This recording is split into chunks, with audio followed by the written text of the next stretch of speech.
What's the difference of NTT and CE Demo? NTT is the fourth step of your application process here in 5-1 Talk. Initial interview, technical check, PSO, and then NTT. NTT stands for New Teachers Training and it will last for 4 to 5 hours. In here, mayroon kayong pronunciation check. The facilitator will teach you how to teach a zero-level student and then page by page yung pagtuturo ni trainer. You will also practice navigating Air Classroom. And after that, you will have your mock demo. So yung mock demo po, teachers, is just only 3 to 4 pages lang po yung binibigay ni trainer. The venue of your NTT is on MS Teams. So paano yun nangyayari yung mock demo? So pair by pair po kayo ng mga applicants. One applicant will stand as student, one will be the teacher, then vice versa. So yun yung mangyayari dun sa MS Teams. As for practice, then it will be included yung mga TPR, paano yung mga sign languages, kasi syempre zero level. Talagang wala siyang idea on how to speak in English yung ating i-assume na student.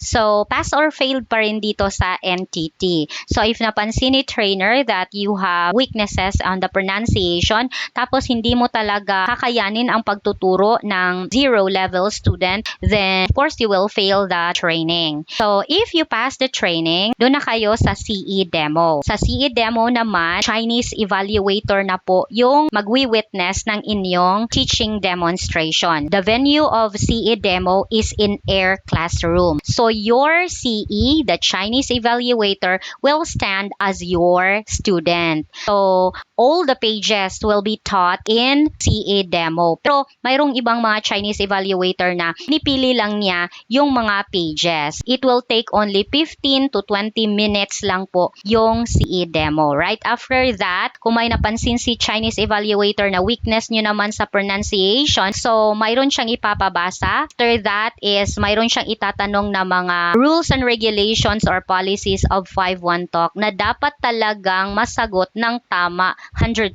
Kasi if isa lang nun ang magkamali, then you will fail the CE demonstration. Okay, so ano yung mga topics na ginagamit dun sa mock demo? Balik tayo dun sa NTT. Sa mock demo, ang ginagamit is yung what is your name at saka our school. Mayroon namang facilitators na yung ginagamit nila is yung books and bags, pero rare. Kasi most of the time, yung ginagamit pa rin is yung material na ang title is what is your name at saka yung our school. So doon naman sa CE demonstration, our school talaga yung ginagamit. Okay, so at least you have the idea on what to prepare during your NTT and CE demonstration. So if you want to be part of my referrals, just click the description box. If you have seen this one in YouTube, nandun yung aking referral link. Doon rin sa comment section, you just click that one para ma-under kayo doon sa aking referral list, and then I could follow up your application and endorse you to a human interviewer. Tapos wag niyong kalimutan na mag-chat sa akin para alam ko na nakapasok kayo sa aking referral link. So I would highly suggest talaga na human interviewer yung inyong initial interview para mas madali po tayong makapag-follow up. Tapos if you have some reschedules, like nag-brown out, mayroon kayong emergency na lakad, ma-reschedule ko or mas makakatulong ako sa pag-reschedule ng inyong interview or yung inyong, let's say, NTT, CE Demo, ganon. So that is only exclusive for my referrals. And thank you very much for watching this video. And that's all. See you next time. Bye-bye!